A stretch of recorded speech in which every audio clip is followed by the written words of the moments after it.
pessoal, tudo bem? Hoje eu estou aqui com o Dr. Cláudio Sorrilha, ele é neurocirurgião e a gente vai bater um papo aqui com ele. Ô Cláudio, primeira pergunta. Tinha lá, sei lá, 54, 55 especialidades médicas. Por que você escolheu neurocirurgia? Por que você escolheu se tornar neurocirurgião?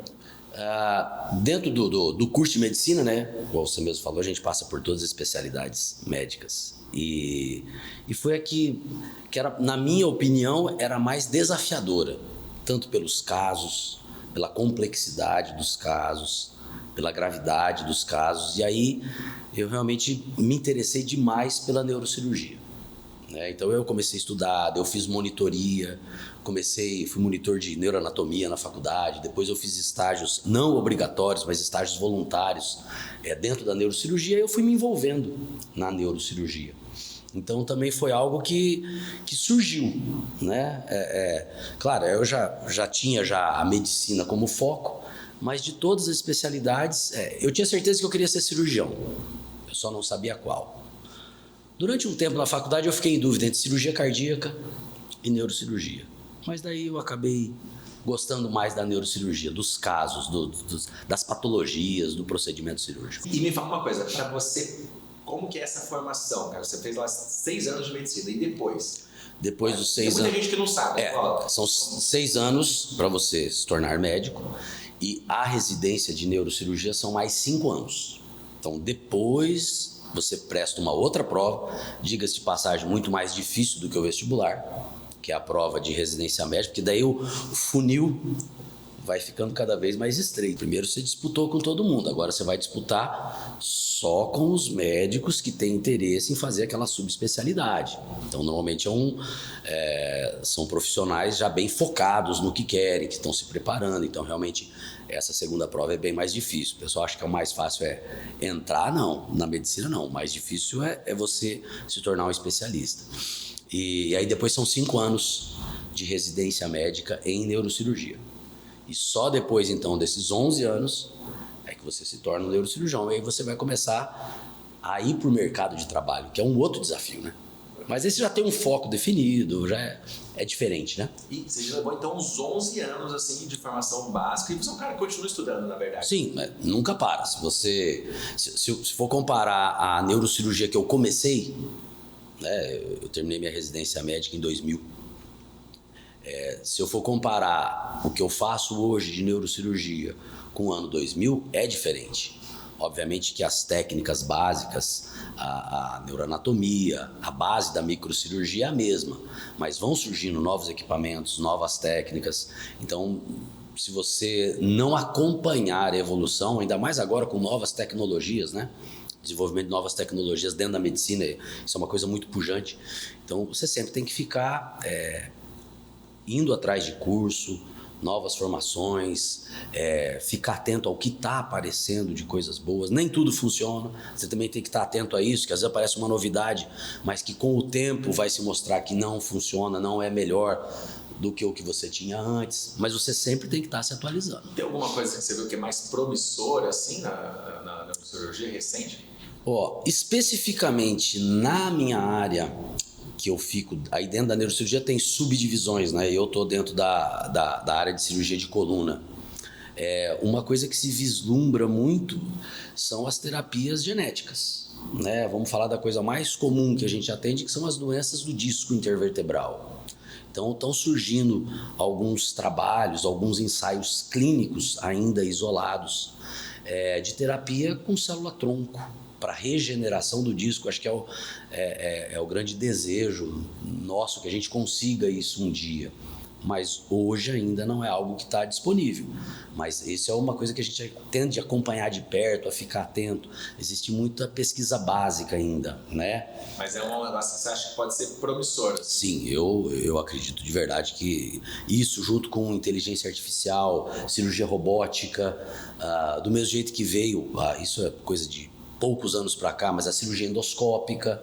Então, a técnica vai se aprimorando vão surgindo novas ideias, novas técnicas, novas tendências, e aí você acompanha os resultados, mas eu acredito sim que a terapia genética vai ter o seu espaço dentro da neurocirurgia. Isso eu estou falando só da coluna, né? Imagina para as doenças degenerativas cerebrais, para os traumatismos cranianos, trauma-hack medulares. E me conta uma coisa, você veio de Curitiba para Campo Grande, o que te trouxe para cá?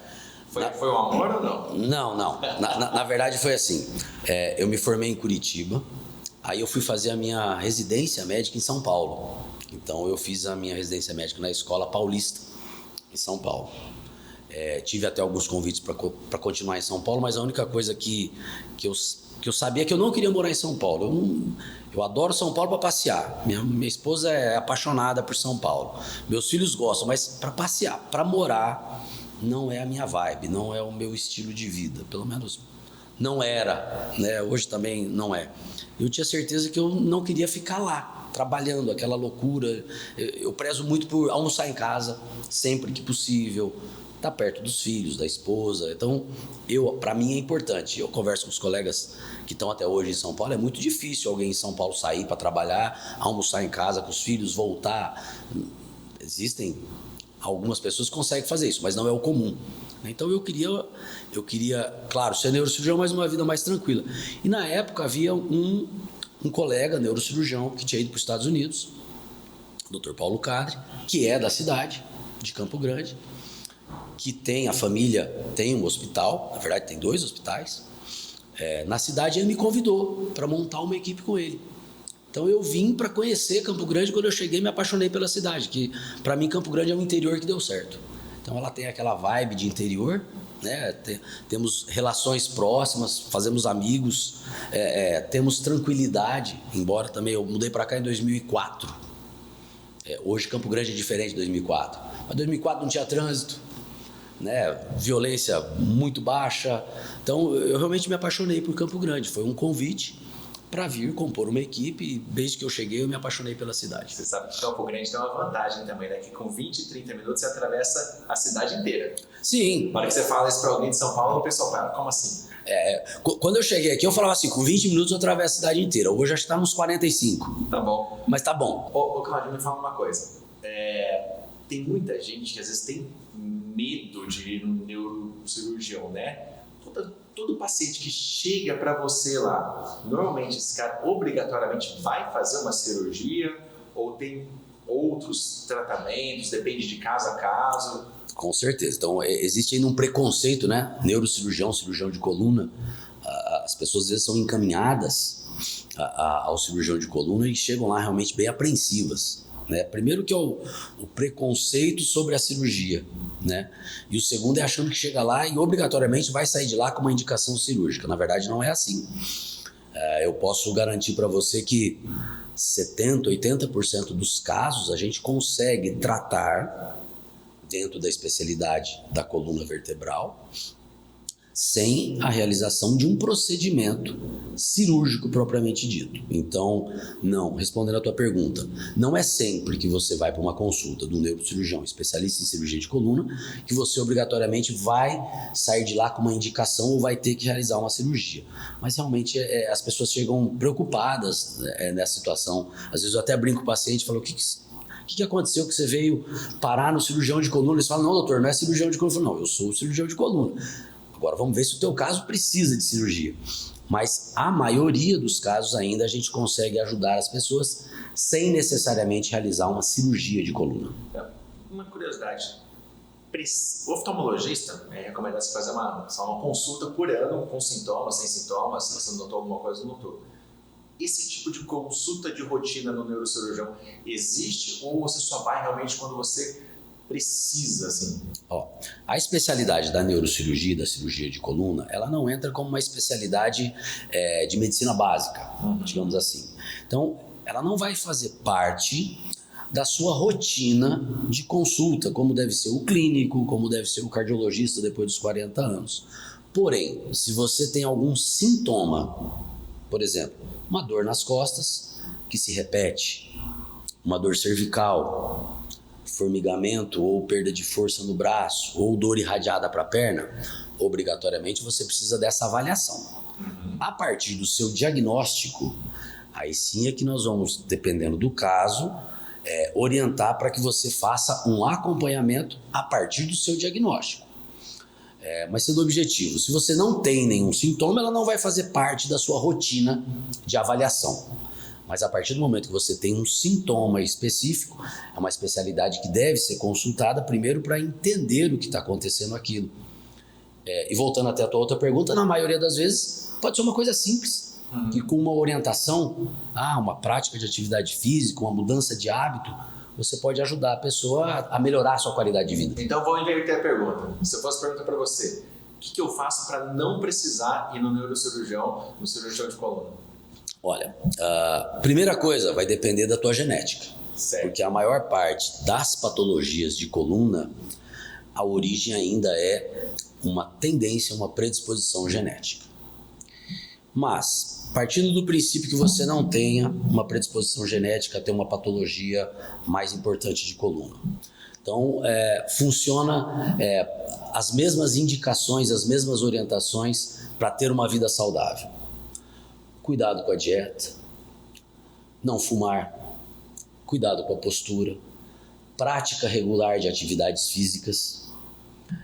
Enfim, o que todo mundo está cansado de saber, mas que na maioria das vezes a gente não faz, né? Mas basicamente é isso. E os dois extremos, eu falo para o meu paciente que tem a patologia, que tem uma doença de coluna, os dois extremos são ruins.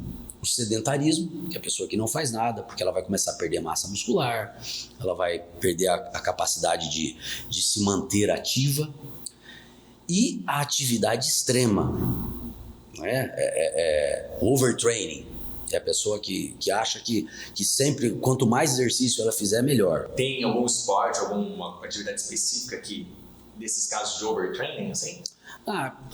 Qualquer atividade física feita de maneira muito intensa, ela pode predispor a lesões. Até musculação, por exemplo. Até a musculação, crossfit, qualquer outra atividade, luta. Se a gente for analisar mesmo, né? Eu atendo muitos atletas, ou que já foram atletas, e eles sempre me falam, né? Falam, doutor, o esporte de alto rendimento, o esporte profissional, ele não é saudável. E na verdade não é. Porque daí você parte pro overtraining, você tem que se superar, você tem que superar os adversários, você passa do saudável, do que talvez fosse o teu limite. Você tem que superar os seus próprios limites também. Exato, então é um negócio meio complicado. Por sinal, você é um cara que você tá esbelto, eu sei que você faz exercício, então você também faz um pouco daquilo que você fala para os pacientes fazerem, né? Eu sou obrigado a fazer, até porque às vezes a gente enfrenta cirurgias de 6 horas, 8 horas em pé, na mesma posição, e aí é o mínimo. Se você não tiver uma condição física mínima, eu também não consigo trabalhar, porque as pessoas também acham que é só no consultório, a cirurgia lá é tranquila. Não é tranquila, tem o estresse cirúrgico, o cirurgião ele também tem o seu estresse, e na minha cirurgia especificamente, às vezes a gente fica parado na mesma posição por muitas horas, sem comer, sem ir no banheiro, ali tenso. Se eu não tiver o mínimo de condição física, embora eu estou aquém do que eu deveria estar, mas eu tento me cuidar, Então, acho que tem que ser como exemplo e também para a sua saúde, Para você conseguir exercer essa profissão. Você falou até um negócio, cara, uma cirurgia de 6 horas é um estresse, é desgastante, você se desgasta fisicamente e também mentalmente, Você tem que estar concentrado, focado ali. Tem alguma coisa que você faz que te ajuda nisso, assim? Você diz fora? Porque lá é foco 100%. O foco é 100%. Não, você, para a cirurgia, você se preparar. De que jeito? Entender perfeitamente o caso, saber o que você vai fazer, ter certeza de que você tem o instrumental, o material e a equipe necessária para fazer aquele procedimento, nem sempre isso é possível, às vezes casos de emergência. A gente ainda tem de casos, às vezes você tem que operar de madrugada, é o que tem, nem sempre você tem o que você gostaria de ter disponível, Mas o que a gente pode se preparar para ter essa pressão psicológica mais sob controle é isso. É você estudar o caso previamente, você preparar você, sua equipe, material, para que você tenha o melhor resultado possível. fora da cirurgia, que também é o antes, né? Para você se preparar para lá. Atividade física regular na medida do possível ajuda.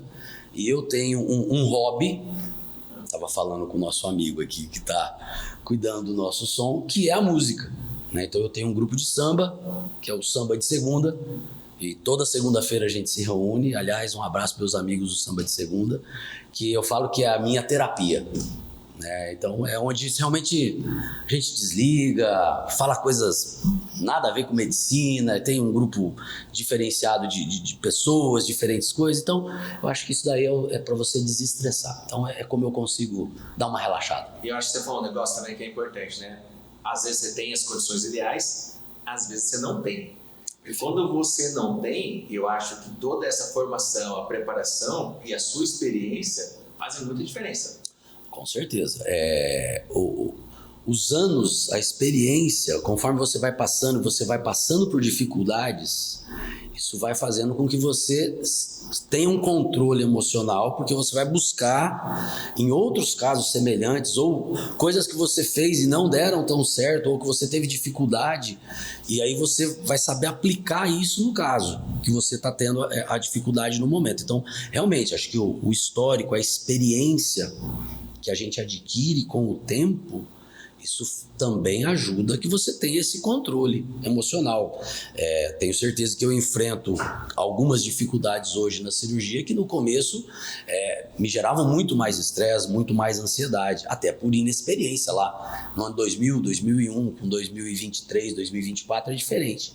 E você deve saber mais do que eu que as adversidades, as coisas que você teve dificuldade, os perrengues que a gente passa, a gente aprende muito mais do que quando simplesmente você faz um negócio e deu tudo certo. Claro que a gente quer que sempre dê tudo certo, mas quando você enfrenta uma dificuldade, quando acontece algo errado, algo inesperado, e você passa todo aquele sufoco, é onde você aprende mais, né? Que você tem que ter uma reação imediata ali, né? É onde você cresce, né? É na dificuldade que você cresce.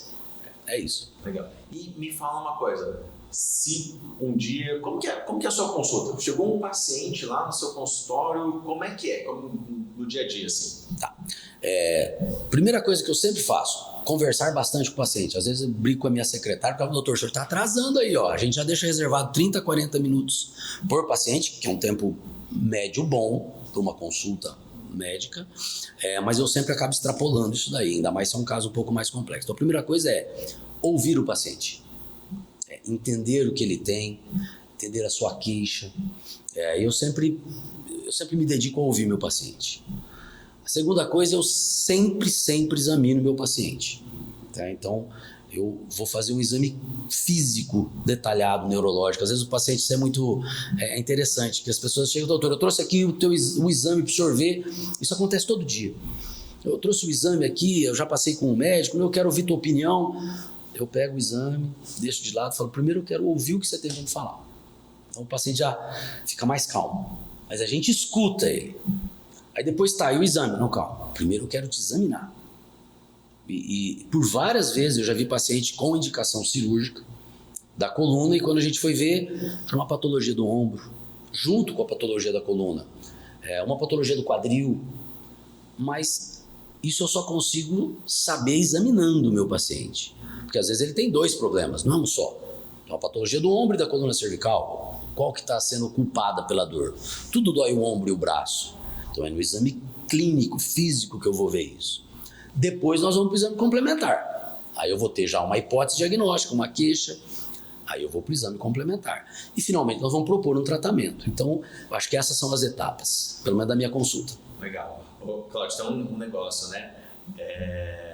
O pessoal fala, eu achei bem interessante que você fala, cara, eu escuto e eu examino o paciente. Sempre. Né? Eu escutei isso, foi no congresso da ANB, que a gente participou lá em São Paulo, a gente foi dar uma palestra lá, e na abertura do congresso, um dos pontos lá que eles trouxeram foi, o médico precisa pegar, precisa tocar, precisa examinar o paciente. Eu concordo 100% com essa afirmação. Então, eu acho que tanto na questão de acolhimento para o paciente se sentir seguro, mas também para o médico ter a certeza do que ele está tratando realmente é a causa do que o paciente está se queixando.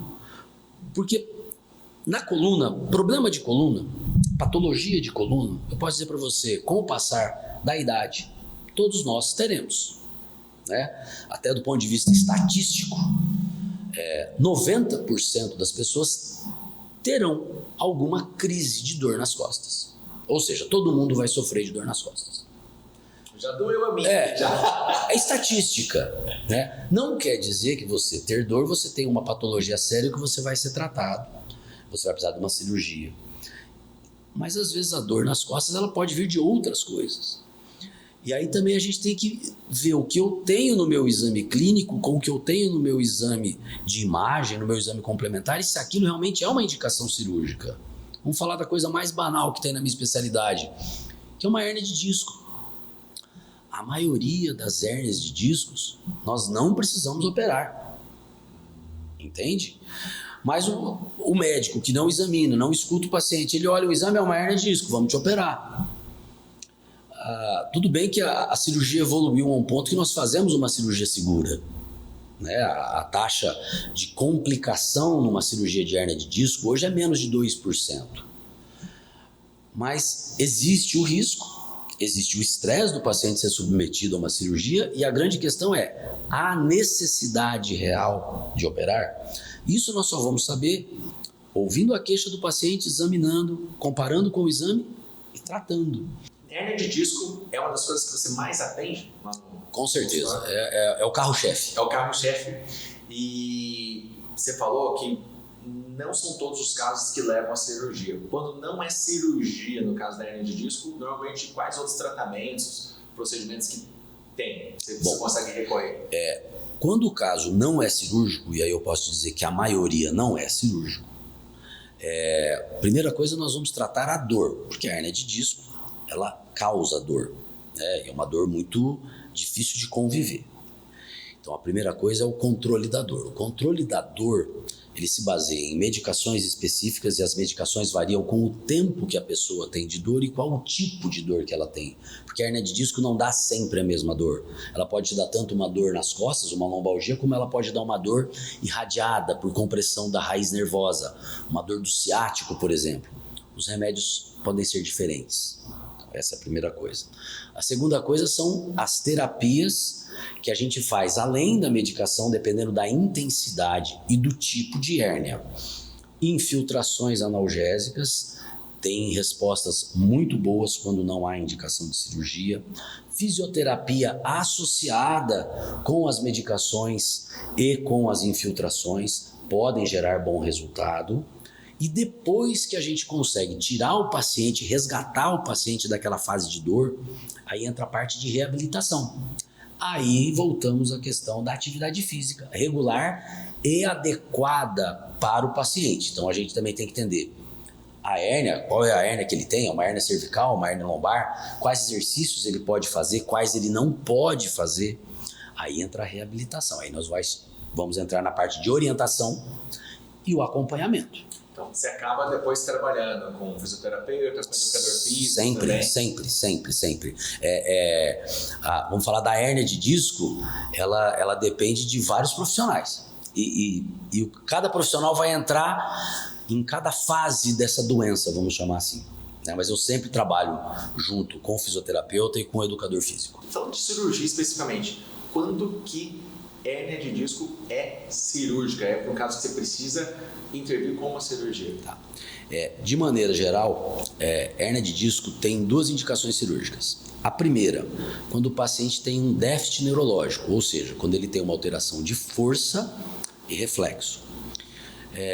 Por isso que é importante a gente fazer o exame físico no paciente, né? Porque se ele tem uma perda funcional, e a gente não remover a hérnia para descomprimir a estrutura neurológica, o paciente pode ficar com uma sequela, uma perda permanente de força. Então essa é a primeira indicação.